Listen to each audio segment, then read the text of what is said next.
Assalamualaikum warahmatullahi wabarakatuh. Salam guru penggerak, tergerak, bergerak, dan menggerakkan. Perkenalkan, nama saya Khairiati Pohan, calon guru penggerak Angkatan 9 dari Kabupaten Serdang Bedagai. Pada kesempatan kali ini, saya akan membahas tentang kesimpulan dan refleksi pemikiran K. Hajar Dewantara pada modul 1.1a.8 koneksi antar materi. Pendidikan dan pengajaran sejatinya tidaklah sama. Pengajaran adalah bagian dari pendidikan. Pengajaran adalah proses pendidikan dalam memberi ilmu untuk kecakapan hidup lahir dan batin. Sedangkan pendidikan adalah hakikatnya menuntun, memberi tuntunan terhadap segala kekuatan kodrat yang dimiliki anak agar ia mencapai keselamatan dan kebahagiaan setinggi-tingginya, baik sebagai manusia maupun sebagai anggota masyarakat kelaknya. Pendidikan menciptakan ruang bagi siswa untuk bertumbuh secara utuh agar mampu memuliakan dirinya dan orang lain serta menjadi mandiri. Pada materi ini kita akan membahas 3 pertanyaan tematik sebagai refleksi pemikiran K. Hajar Dewantara, yaitu yang pertama, apa yang kita percayai tentang murid dan pembelajaran di kelas sebelum kita mempelajari modul 1.1 ini. Yang kedua, apa yang merubah dari pemikiran atau perilaku kita setelah mempelajari modul ini. Yang ketiga, apa yang dapat kita terapkan lebih baik agar kelas kita mencerminkan pemikiran K. Hajar Dewantara.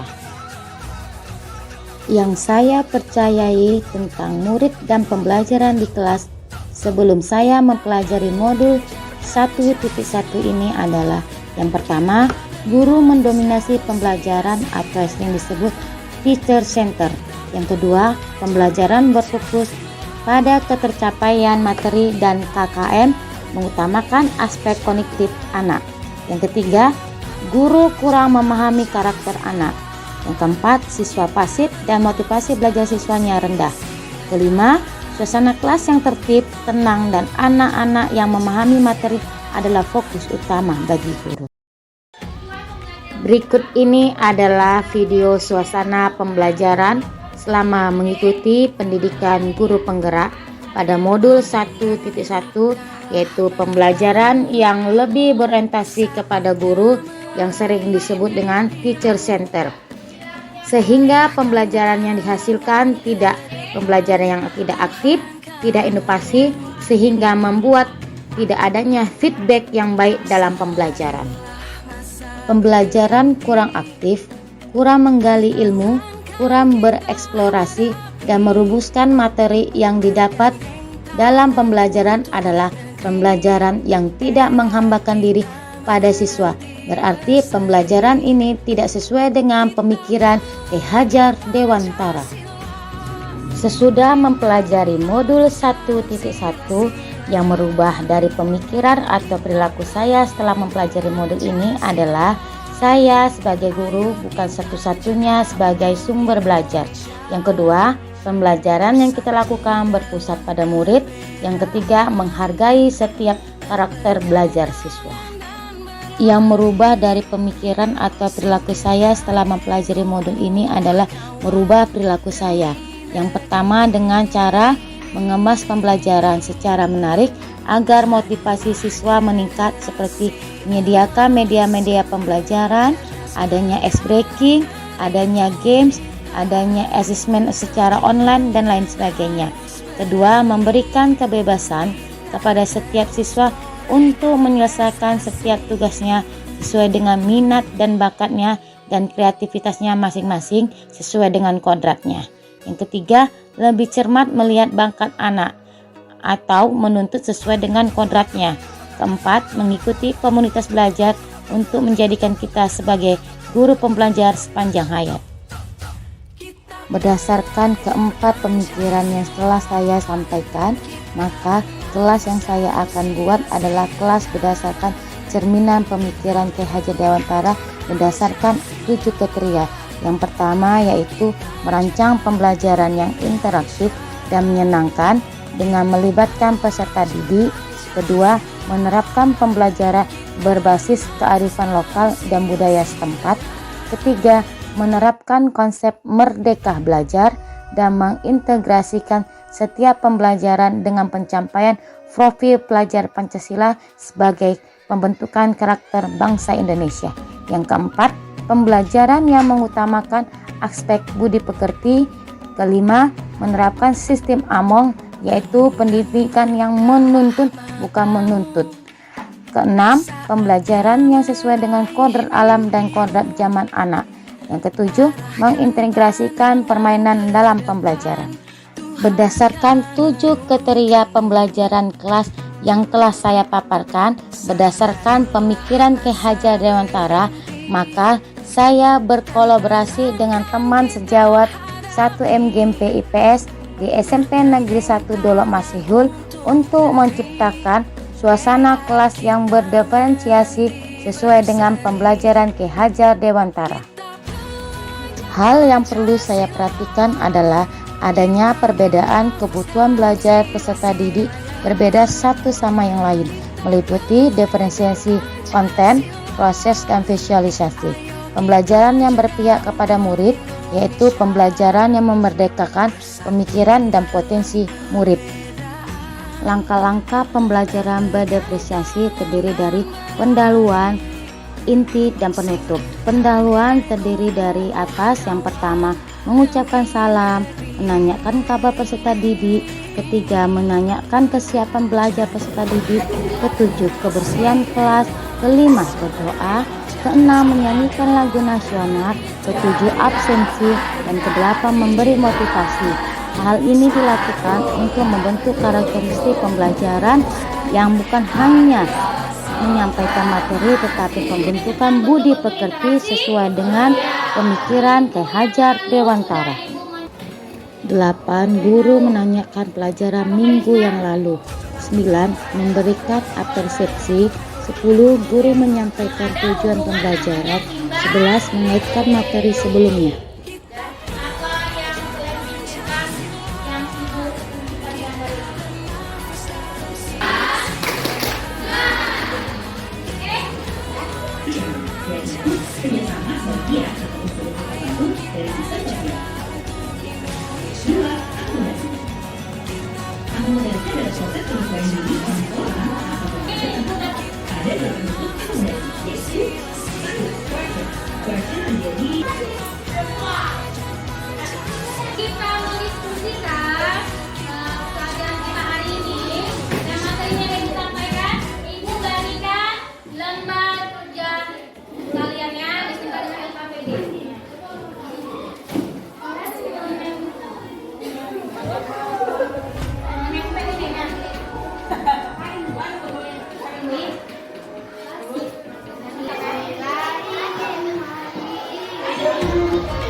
Sekian.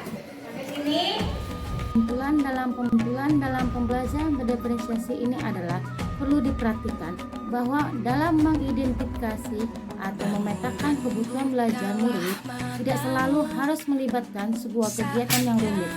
Guru yang memperhatikan dengan seksama hasil proses formatif perilaku murid atau terbiasa mendengarkan dengan baik murid biasanya akan dengan mudah mengetahui kebutuhan belajar murid-muridnya. Salam sehat, salam guru hebat, salam berbagi. Kesimpulan dari modul 1.1.A.B koneksi antar materi sesuai dengan pemikiran Ki Hajar Dewantara, yaitu yang pertama, pendidikan adalah menuntun anak sesuai dengan minat dan bakatnya. Tujuannya adalah agar peserta didik bisa belajar dengan lebih tenang karena aktivitas pembelajarannya mereka lebih dinilai holistik oleh gurunya sendiri. Pendidikan bukan hanya ilmu akademis saja, namun perlu penanaman budi pekerti yang baik. Pendidikan bukan hanya ilmu akademis saja, namun perlu penanaman budi pekerti yang baik. Ketiga, pendidikan sejatinya adalah berhambakan pada anak. Artinya, pendidikan yang memanusiakan dan memerdekakan memiliki esensi bahwa setiap anak didik memiliki keunikan masing-masing dan seharusnya belajar sesuai dengan kesenangan mereka. Anak didik tidak harus didikte dengan kurikulum, sistem, dan aneka mata pelajaran yang dipaksakan kepada anak tersebut, seperti di ruang kelas yang konvensional pada umumnya dengan mengeksploitasi anak secara berlebihan. Sudah semestinya kita memberikan ruang kebebasan yang seluas-luasnya kepada anak untuk mengeksplorasi potensi diri serta berekspresi secara kreatif, serta didukung oleh guru sebagai fasilitator yang melayani dan menuntun proses pengekspresian potensi-potensi anak didik agar terarah positif dan anak didik kita menemukan jalan sendiri menuju versi terbaik dari dirinya.